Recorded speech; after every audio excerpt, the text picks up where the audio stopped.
So why are the Tuskegee Airmen so important to the armed services and to African Americans? Well, trained at the Tuskegee Army Airfield in Alabama, they flew more than 15,000 individual sorties in Europe and North Africa during World War II. Their impressive performance earned them more than 150 Distinguished Flying Crosses and helped encourage the eventual integration of the U.S. Armed Forces. Prior to the Tuskegee Airmen, African Americans in the armed services during World War II were relegated to kitchen duty or cleaning bathrooms and latrines. Some people say that the story of my father, Tuskegee Airman Ben Berry, is Black history, but it's really the story of American history. Rising from humble beginnings in the Deep South, where he was exposed to suggestions that he was inferior, this remarkable man was far more than a Tuskegee Airman. Tuskegee Airman Ben Berry, recipient of the United States of America Congressional Gold Medal of Honor, aerospace engineer as a member of the technical staffs for the Apollo, Space Shuttle, and Space Station programs, designer of the first computerized fly-by-wire flight control system, a standard for military and commercial aircraft worldwide, first proposer for use of satellites to transmit radio systems, which evolved into the satellite communications industry, author of 3 books and 2 screenplays, international consulting engineer, world trader where he negotiated an international loan commitment for $234 million, resident of Nigeria and Saudi Arabia where he worked for 8 years, and recipient of the 2014 Global Business Awards awarded after his death. Well, you get my point. There's a lot going on with this story, but this is not where the story begins.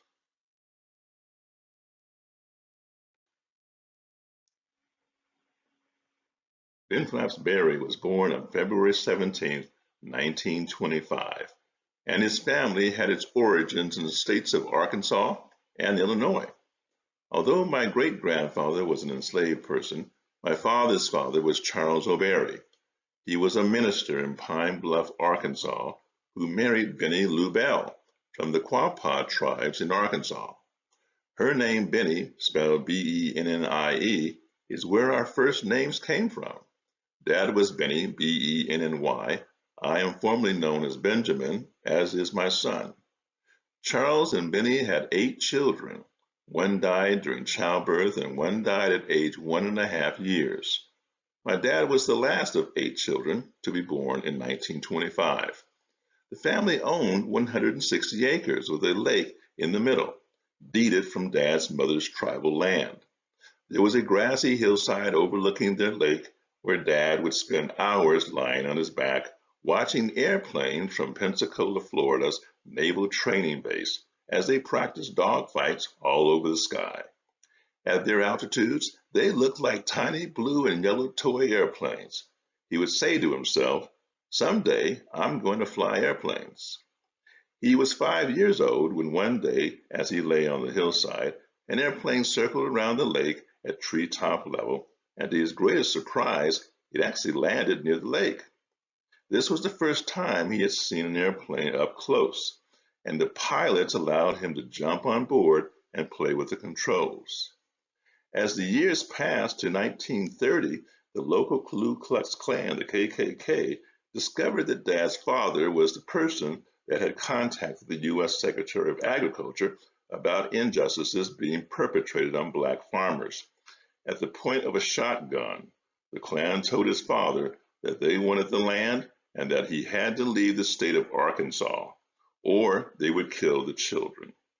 And to make the point, they shot and killed Diddy-Bite, the family dog that was ferociously barking at them. The family did not want to be forced off the land by the KKK, but it was done. By the time America was fully engaged in World War II, Dad was graduating from high school. So what happened in 1944 changed everything. Dad was encouraged to apply to enter the Army Air Corps by his buddy. Dad got in, but the buddy did not. On the speaking circuit, I would often talk about Ben Berry's story and reflect on Dad's service to his country. Son of Oregon, Tuskegee Airman Berry, this Executive VP of Information Technology and the Chief Information Officer at Bonneville Power Administration, as well as Honorary Commander with the 142nd Fighter Wing of the Oregon National Guard, CEO of AIRSHIP Technologies, and a long-term supporter of the Spirit of 45, community leader, and my good friend, Ben Berry.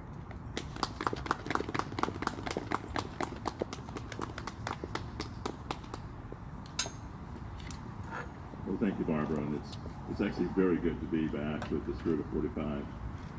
And it's my honor and my pleasure to be with you speaking about the Battle of World War II, the Tuskegee Airmen, and my father, in particular, Tuskegee Airman Ben. In 1944, early in 1944, America was losing about 40 to 50 B-17 aircraft bombers every day. We carry about 10 air crew on those bombers, so 500 to 600 air crew were being killed or captured every day. And so America needed to know if they could have more pilots. And they wondered if black people could fly airplanes. Because nobody had ever seen a black person fly an airplane. They weren't allowed to fly airplanes and didn't have access to airplanes. So the call went out, and some 10,000 African Americans raised their hand, and they became enlisted in the Army Air Corps to be trained to be pilots and air maintenance crew. And so they trained them in all kinds of classes, mental tests, physical dexterity tests, all kinds of tests. And they looked at the ability to take rapid action classes, so things like aviation, aeroflight dynamics, mathematics. So think about mathematics. One class in algebra, you had to take the entire class, read the entire book, attend the classes, curriculum, and at the end of 1 week, you had to have a final examination. And if you didn't pass within 95% of a score, you got washed out. Several things like that in many of the courses. And then came, if you got past the test and the course material, then you got into flight training. And they were using the old Curtiss P-40 Warhawks. Those aircraft were in the Indochina war effort, working on the behalf of the Chinese as they were being invaded by Japan. They used to have the little shark teeth in the front of those airplanes. You might remember what that looks like. The old war hawks. Kind of slow, but still got the job done. If you got past that training, you would think you would be able to go into the war front, right? Wrong. You have to do the normal training for the air pilots, but the generals didn't want to put them in the war effort. They didn't think they would be good against the German Luftwaffe. And so they just kept training and training and training. And they became the best trained pilots in the U.S. Army Air Corps. So one day, Eleanor Roosevelt came out to see the Tuskegee Airmen. And she got on a plane with one crew. And she flew around. And she landed. The press were there. And she got off the plane and she said, look, these are good pilots. Let them in the war effort. And so that's what they ended up doing. They first let them in North Africa. They said, okay, we want you guys to scrape the enemy on the ground, take out the trucks, take out the trains, but don't go up against the Luftwaffe. You're not good enough for that. But one day, there were 5 Tuskegee Airmen who were flying these slower P-40 Warhawk aircraft. They came up against 5 Messerschmitt Bf-109s, the top fighter aircraft in the German Air Force. And they took them all out. They took out the 5 German aircraft. And the generals took note of that. And a few days later, there were 2 Tuskegee Airmen who were flying off the coast, and they came up against a German destroyer ship. And these 2 Tuskegee Airmen, just using the machine guns on their aircrafts, these P-40 aircraft, began to scrape the destroyer. They hit the ammunition depot on the destroyer, and the ship blew up. So America said, wait a minute, these guys might be a little bit better than we think they are, because we're still losing these B-17 aircraft over Nazi Germany. They turned to Colonel Benjamin O. Davis and they said, Colonel, do you think if we bring you into the European theater, you'll be able to protect our bombers, our B-17 bombers? And Colonel Benjamin O. Davis said, yes, but we're going to need the top of the line aircraft the U.S. was now producing, the P-51 Mustang. And so they left North Africa, they got into the European theater, and new planes started showing up. And these planes were shiny, they were aluminum shiny airplanes. All of a sudden, the generals wanted to let's put camouflage on those planes. And the Tuskegee Airmen who were having none of that. They said, no. We want these planes to be seen by the enemy. We want to have the shiny aluminum shine, and we want to paint the tails red. Some of you may have seen the movie Red Tails. Well, that's where that came from. And so when the Tuskegee Airmen started flying a bomber escort over into Germany with our bombers, the German aircraft, the Luftwaffe, saw these shiny planes. They said, what in the world? There's no camouflage on those planes. And when they came in to attack the bombers, the Tuskegee Airmen went to work. And they destroyed practically all of the Luftwaffe as they would attack these bombers, these American bombers. And the American bombers said, well, who are these guys? You know, we want those guys. They didn't know they were black pilots. Eventually they did. But they kept calling, but we want the red tails to come in and protect us. And so they didn't lose a B-17 bomber to Luftwaffe aircraft. They got shot down. The bombers got shot down from ground shrapnel being shot at them. But that was part of the story of the Tuskegee Airmen. And so after that, 2 weeks before my father, Ben Flaps Berry, he was a cadet in the Tuskegee Airmen. He was due to graduate. And there was a bomb that had gone off over a city called Hiroshima. And it was called an atomic bomb. Destroyed the whole city. And it was dropped by a plane called a B-29 bomber, U.S., and nobody had ever heard of that either, because both were developed in secrecy.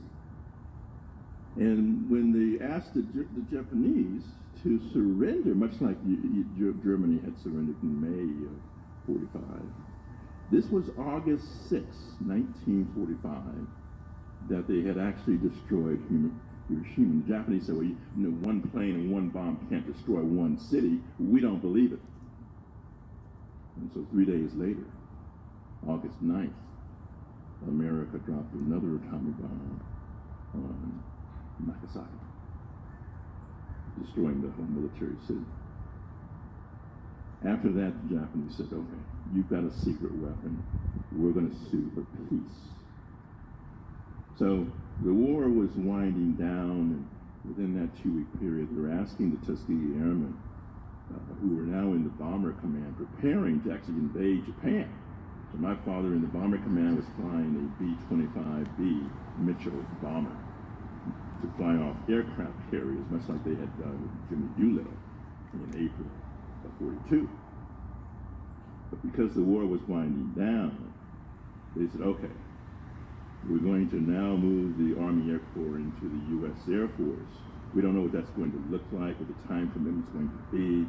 Many of the Tuskegee Airmen, they were the cream of the crop because they had gone from 10,000 down to just 1,000, and 1,000 became the Tuskegee Airmen, plus including their maintenance crews. Many of them wanted to go back to college and wanted to create their careers. My dad went back eventually to California, Los Angeles, and he ran into Howard Hughes. And Howard Hughes encouraged him to seek an engineering degree at USC.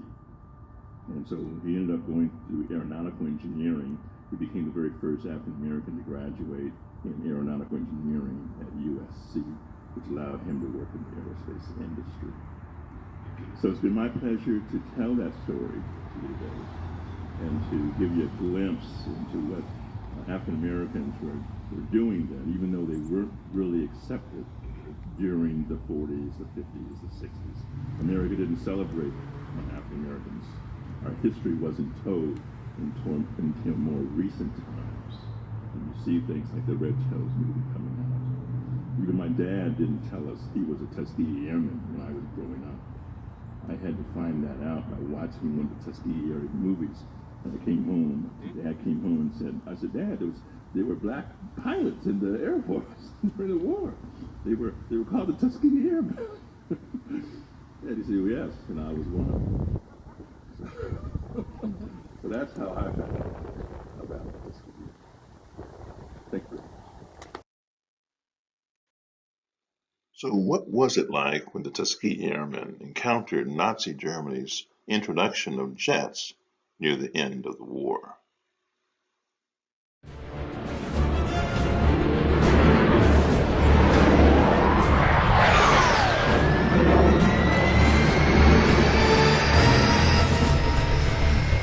Zeigt keine Gnade.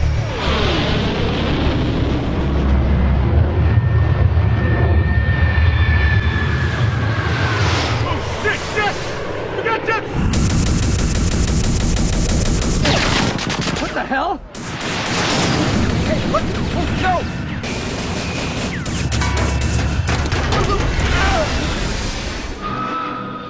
Maurice!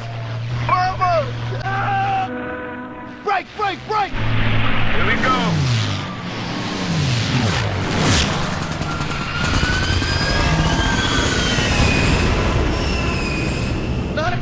Nine o'clock low!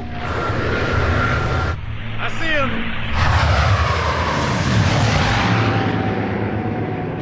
We're losing him! I got the throttle wide open! They're too damn fast! Bitch! Those babies are gone.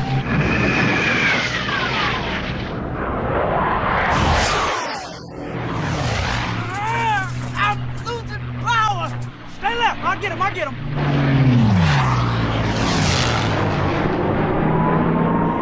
This is for Maurice! Yeah! Brilliant! Smokey, brilliant!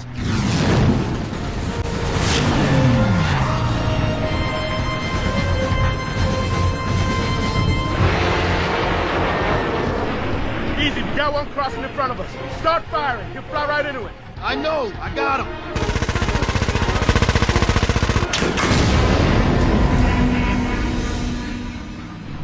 These jets ain't nothing. We need more speed. Let's get some altitude.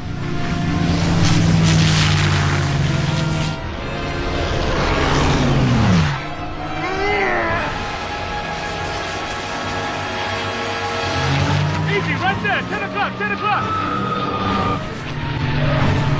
I got him.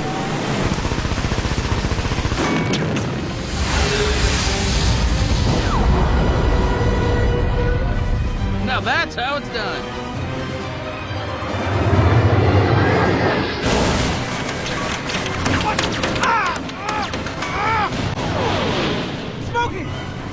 Smokey! I'm all right. I'll be damned. They missed me. No.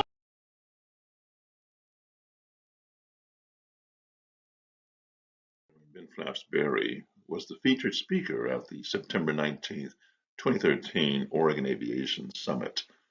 11 days later, on September 30th, 2013, Tuskegee Airman Ben Berry would pass away at the age of 88.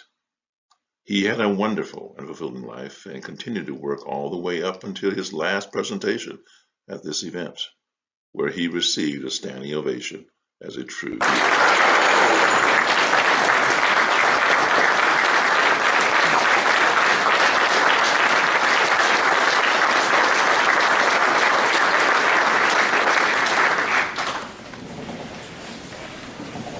During World War II, the German engineers and scientists were the best in the world. They were the ones who built the V-1 and V-2 missiles that rained down on London.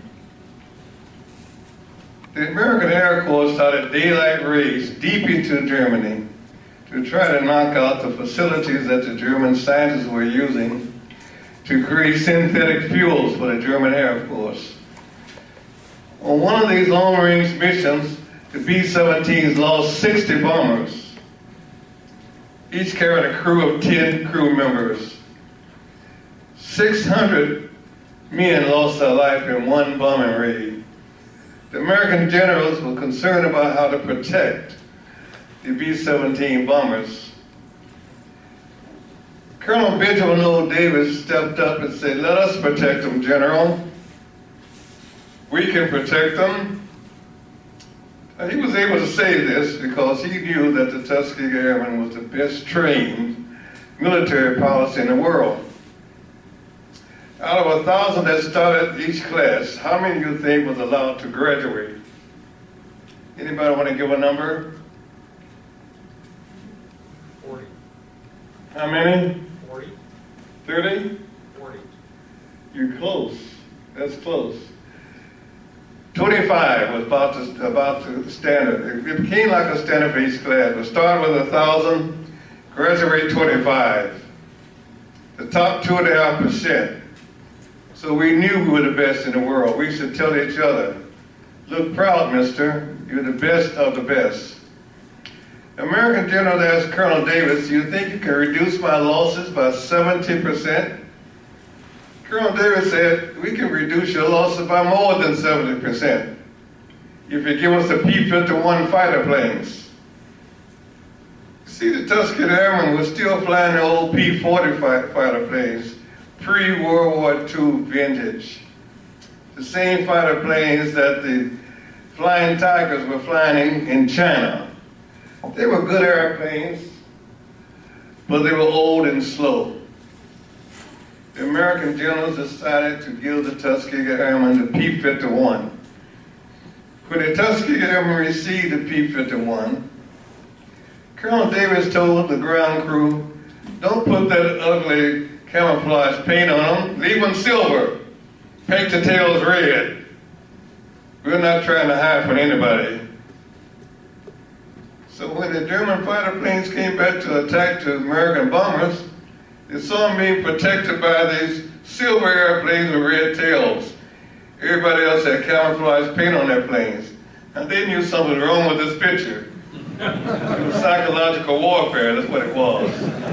But when they came in to attack the bombers, they were shot down by the Tuskegee Airmen flying the P-51.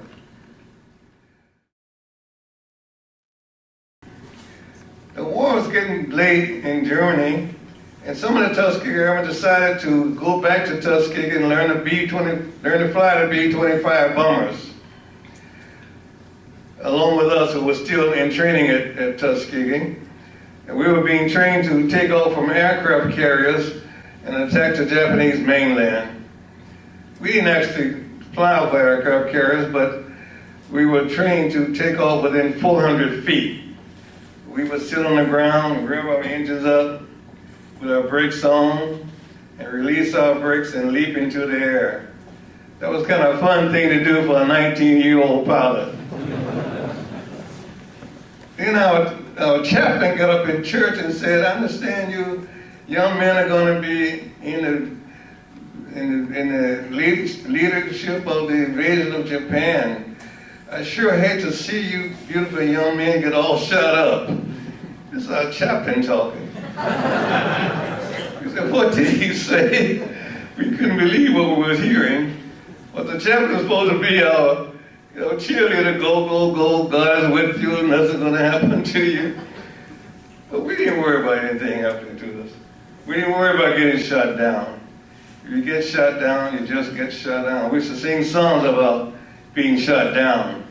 Down in flames. We go fight, fight, fight, fight, fight in 99. But we didn't worry about being shut down. 1945 to 1960s, everything changes again for Dad as he becomes an aeronautical engineer. I later went to work for North American Aviation as an engineer, and I found out after going to work for them I was the only African-American engineer working for the entire company of thousands of white engineers. I had to learn to get along with everybody. In North America, I learned how to design automatic flight control systems, those automatic pilots. I got pretty good at it. In fact, I think I was about one of the best in the company. Anytime they had a difficult design problem, they would bring it to me. I was later assigned to design the flight control system for the X-15 research aircraft, high-speed research aircraft. I didn't say F-16 or F-15, the X-15. And it was going to be a rocket-propelled spaceship, really, that would fly at 6 times the speed of sound, approximately 6,000 miles an hour. At that speed, it could fly from Los Angeles to New York in about 30 minutes. The American Army captured German engineers and scientists and brought them back to the United States and put them to work for the same company I worked for, North American. One of the German engineers was assigned to work with me on the X-15 automatic flight control system. There was only one small problem. He couldn't speak any English. I couldn't speak any German. So we had to find ways to communicate. So we used body language, we used pencil sketches. But one thing, our mathematics was the same. We could understand each other's mathematics. And I used to write handwritten notes, and he had a little German English dictionary. He would translate my notes to understand what I was talking about. We had a flight test pilot, Scott Crossfield. He was our test pilot. He was from the University of Washington, had a master's degree in engineering. And he was always saying, "You guys hurry up and finish my plane so I can be the fastest man in the world." Now, Scott Crossfield knew the kinds of problems that we were facing. We didn't even know what kind of metal to build a plane out of, because aluminum would melt at the speed that this plane was going to be flying at due to the heat of friction. So we asked our metallurgists to come up with a new metal to build a plane out of. They considered tungsten. The same metal was used in incandescent light bulbs. And they mixed it with steel to form a tungsten steel alloy, and they rolled it out in thin sheets, and they built the X-15 out of tungsten steel alloy. We used to joke and say, this plane could fly so fast, they could turn white hot and still be strong. Be like a flying light bulb. But anyway, we were able to finish the flight control system design, even under the handicap of language, and we gave it to Scott Crossfield to test fly it. He was supposed to fly at the edge of space, but he said he accidentally flew into space. Now, we knew he didn't accidentally fly into space because we knew Scott Crossfield. He knew this plane would fly in space because he watched us every day as we worked. He saw us invent the thrusters that was used to tie into the flight control system. So when the pilot would move the flight controls, it would cause a thrust to be produced that would change the attitude of flight of the aircraft, even in a vacuum of space. So the X-15 was able to fly in a vacuum of space, in the air, and land safely on the ground. Now, we had the engineers from Germany working right along with us on this project. But Scott Crossfield wanted to be the first astronaut in space because he knew that all the astronauts that had been in space before him, they didn't fly in space. They went up on the nose cone of a missile as passengers and came down in parachutes. So they didn't do any flying in space. Scott Crossfield actually maneuvered the aircraft in space. Now, the flight control system that we designed is now in the space shuttle. So when you see the space shuttle go up and do its wing over at the space station before docking, it's because of the flight control system that we designed.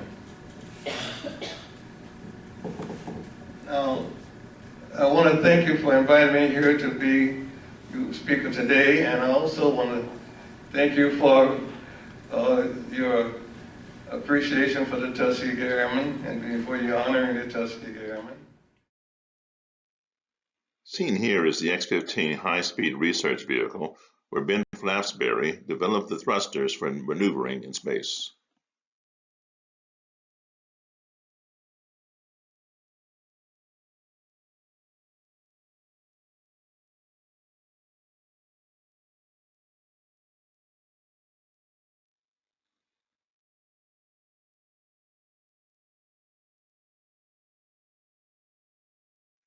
As the AIRSHIP Technologies Group's Chief Aeronautical Engineer, Ben Flapsberry was inspirational in setting the direction for AIRSHIP's aircraft designs and propulsion. A mathematical modeling-based approach and fuzz automation testing is the common and well-known way to reduce aircraft software testing workload. The AIRSHIP VX and hyperdrive programs employ both disciplines to simulate precisely how an aircraft will behave when a certain software is installed into the system. Fuzz testing is the process of bombarding the software systems of the aircraft with random data to try and find its breaking point.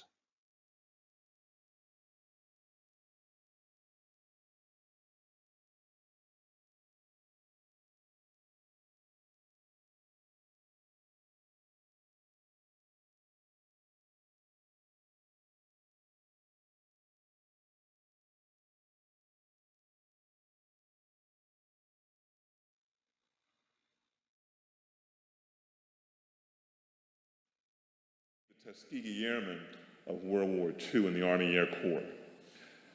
They flew in battle, both in the fighter command, but also where my father was, he was in the bomber command. Many of us know about the fighter command for Tuskegee Airmen, but my father had a B-25 that he was training on as a cadet to fly into the Japanese theater off of aircraft carriers, similar to Doolittle had done earlier in the war. But you know, the first time I found my father to be a Tuskegee Airman, it wasn't early in my life. It was rather late in my life, because back in the day, black heroes in the service in the 40s and the 50s really weren't celebrated. And Dad was a part of the silent generation, so he didn't really talk about the war. I remember as a child, we lived in Los Angeles, and there was a bomb shelter in our home. And so Dad would always say, don't go down to the bomb shelter. We've got things down there we're trying to save. And so one day I snuck down to the bomb shelter, and there was a duffel bag in this bomb shelter. It had a uniform, military uniform, and insignia, and there was a cap. And Dad came home from the aerospace industry, and I said, Dad, look at all the things I found in the bomb shelter. He said, put those things back. I'm saving those things. Didn't really talk about the war. And so fast forward, I'm in college. And they have a movie that comes out. It's called The Tuskegee Airmen. So I rush back to Dad and say, Dad, there's a movie called The Tuskegee Airmen. They have black pilots. He said, yes, and I was one of them. That was the first time I had heard that he was a Tuskegee Airman. And then the second movie, how many of you saw the Red Tails movie that was out not too long ago? That movie came out about a month as I moved my father from Lancaster, California to Oregon. As the movie came out, Dad had just finished his book called Tuskegee Airmen to Mars, the Moon, and Beyond. Channel 12 News came out and interviewed him. And after that, the phone didn't stop ringing off the hook. So the last 2.5 years of Dad's life, he really was able to go out and do presentations and meet with folks. His name was Ben Flapsberry, Tuskegee Airman Ben Flapsberry. And he met a whole lot of folks on these presentations. In fact, I joined him over those 2.5 years, 2 or 3 presentations a month. He worked all the way up until 12 days of his death, as he gave his last presentation at the Evergreen Aviation and Space Museum. And it was one of the best presentations, about 100 people attended, and he really received the kind of recognition. In addition, President Bush gave the unit citation for the Tuskegee Airmen the Congressional Gold Medal of Honor. And so, as a family, we have that in remembrance of Ben Flapsberry. The year before his death, he met President Obama. And President Obama gave him a seal, a presidential seal, as well, when he was in Portland, Oregon. So I'm here to share that with you. We're celebrating the spirit of 45. Thank you very much.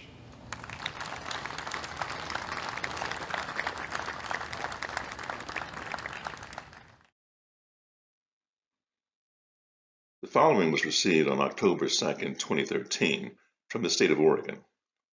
Dear Mr. Berry, it was with great regret that I learned of the loss of your father, Mr. Ben Flapsberry.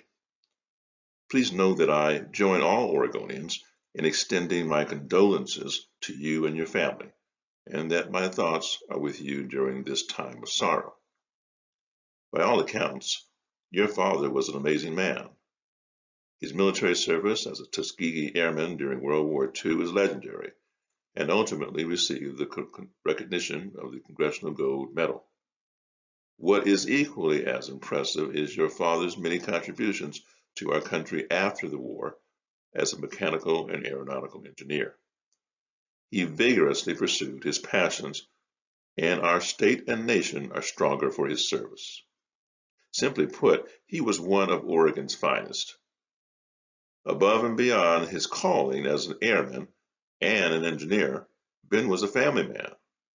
He will also be missed by many friends in the community who he touched with his love of life. As long as we continue to remember the example of his service and sacrifice, Ben can never be forgotten. God bless you and your family. Sincerely, John A. Kitzhaber, MD, and Governor of the State of Oregon.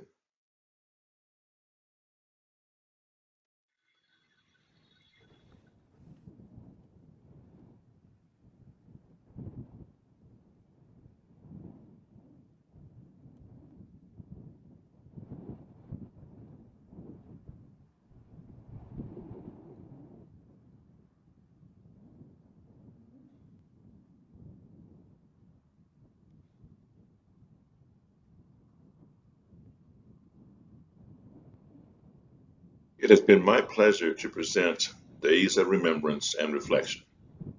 Thank you very much.